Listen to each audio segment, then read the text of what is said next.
Có bao giờ bà con thấy cùng một chuyện mà người này bị phạt, người kia thì được tha? Có người đi xe cà tàng, lỡ vi phạm chút xíu thì bị giữ xe liền. Còn có người đi xe sang, cửa kính đen thui, vi phạm y chang mà chỉ cười, bắt tay rồi đi tiếp. Nhiều khi nghe mà tức mà cũng buồn. Người ta nói trước pháp luật ai cũng bình đẳng. Nhưng thiệt tình, có lúc tôi thấy công lý hình như chỉ mỉm cười với người có tiền thôi. Phần 1. Chuyện ở xóm tôi. Cái xóm nhỏ chỗ tôi ở có 2 người đàn ông, một giàu, một nghèo. Ông giàu tên ba Quý, làm chủ tiệm vật liệu xây dựng. Còn ông nghèo là chú Năm, chạy xe ba gác. Một bữa hai ổng cãi nhau. Chuyện nhỏ xíu, cái thùng nước rỉ qua hàng rào làm ướt xi măng nhà ông ba. Ông la: "Ê Năm, mày đổ nước kiểu gì mà làm hư đồ tao?" Chú Năm xin lỗi rối rít, nói do ống nước bể, nhưng ông ba không chịu, báo công an khu vực. Rồi cái gì tới cũng tới, một bên có người quen, một bên thì chẳng có ai. Cuối cùng chú Năm phải bồi thường, dù thực ra lỗi chẳng đáng bao nhiêu. Còn ông ba, ổng chỉ nói một câu: "Tao quen mấy ổng trên phường, chuyện nhỏ." Câu đó nó cứ vang trong đầu tôi hoài. Tao quen mấy ổng.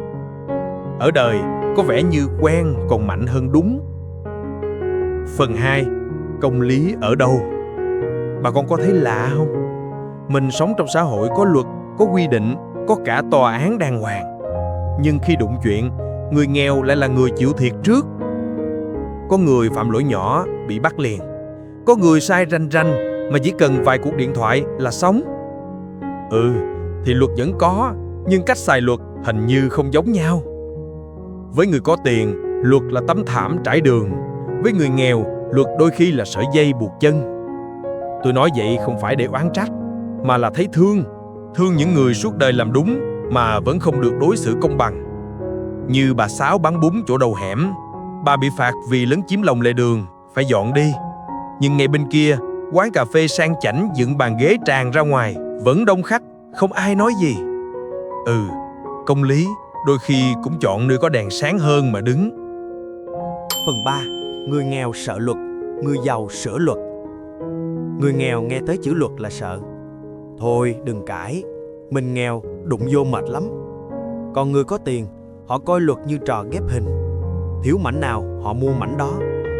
Có lần tôi coi trên mạng, thấy một vụ kiện, bên nghèo kéo nhau cả năm trời chỉ để đòi mảnh đất nhỏ. Bên kia thì có luật sư, có mối quan hệ, có tiền. Cuối cùng, đất đó vẫn không thuộc về người thật sự từng cày xới trên đó. Tôi coi xong mà ngồi thẫn thờ. Pháp luật là thứ cao cả, nhưng khi đi qua cái túi tiền, nó cũng thay hình đổi dạng. Còn người nghèo, họ đâu có tiền để thuê luật sư, đâu có thời gian để kiện tụng. Họ chọn im lặng. Và rồi công lý im lặng theo họ. Phần 4.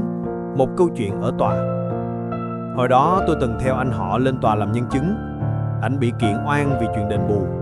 Bên kia có luật sư nói năng trơn tru, hồ sơ đóng bìa cứng, trình bày đâu ra đó. Bên anh tôi chỉ có xấp giấy photo lem nhem và gương mặt đầy lo. Khi tòa hỏi, ảnh run, nói không trôi. Tới lúc ra về, ảnh nói nhỏ với tôi: "Chắc thua quá, tao nghèo quá." Câu đó nghe đau lắm. Không phải vì ảnh sai, mà vì người nghèo đâu có được quyền sai. Ảnh sai là mất trắng, người giàu sai, họ gọi đó là sơ suất, là hiểu lầm. Cái khác nhau nằm ở chỗ một bên có cơ hội sửa, còn một bên không có lần hai. Nên vẫn còn niềm tin. Dẫu vậy, tôi vẫn tin công lý thiệt sự không chết đâu. Ở đâu đó vẫn còn những người làm đúng vì lương tâm, chứ không vì tiền. Có anh công an khu vực chỗ tôi, anh biết bà Sáu bán bún khó khăn nên nhắc nhẹ chứ không phạt. Anh nói: "Bà dọn vuông chút ngang, tôi coi như không thấy."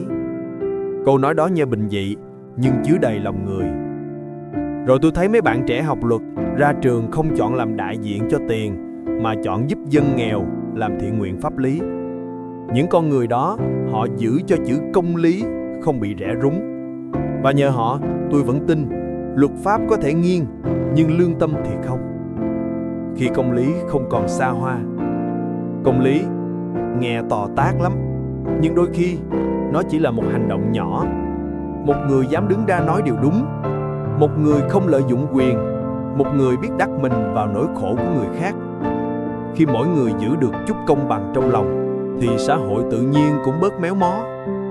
Người giàu vẫn có quyền hưởng, nhưng người nghèo cũng xứng đáng được đối xử bằng sự tôn trọng và nhân nghĩa.